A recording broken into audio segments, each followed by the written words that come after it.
আবারও আইস হেফাজতে এক অভিবাসীর মৃত্যু ঘিরে শুরু হয়েছে নতুন বিতর্ক।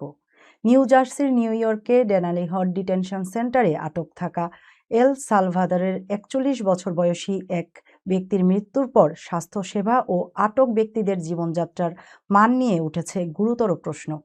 যদিও আইস বলছে তিনি যথাযথ চিকিৎসা সেবা পেয়েছিলেন। মৃত্যুর প্রকৃত কারণ জানতে চলছে তদন্ত। পুরো ঘটনার নেপথ্যের তথ্য থাকছে প্রতিবেদনে। যুক্তরাষ্ট্রের নিউ জার্সি অঙ্গরাজ্যের নিউ ইয়র্ক শহরের ডেলানি হল আইস ডিটেনশন সেন্টারে আটক থাকা এল সালভাদরের এক অভিবাসীর মৃত্যু হয়েছে। ঘটনাটি ঘিরে আবারও ওই কেন্দ্রের স্বাস্থ্যসেবা এবং আটক ব্যক্তিদের জীবনযাত্রার মান নিয়ে প্রশ্ন উঠেছে। মার্কিন ইমিগ্রেশন অ্যান্ড কাস্টমস এনফোর্সমেন্ট বা আইসিই জানিয়েছে নিহত ব্যক্তির নাম এডুইন লোপেজ কর্নেহো। তার বয়স ছিল ৪১ বছর। গত ১৮ জুন তাকে আটক করা হয়েছিল।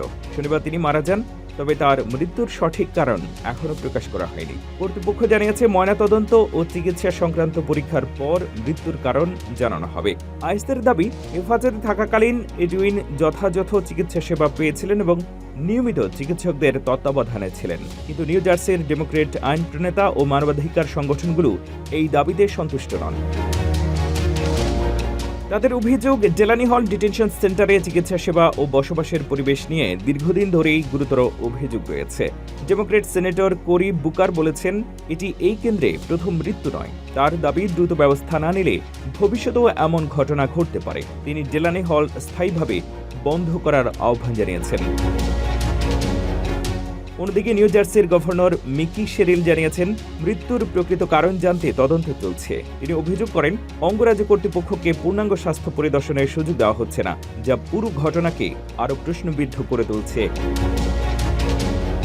উল্লেখ্য, প্রেসিডেন্ট ডোনাল্ড ট্রাম্পের দ্বিতীয় মেয়াদে আইস হেফাজতে অন্তত ৫৬ জনের মৃত্যুর তথ্য প্রকাশিত হয়েছে।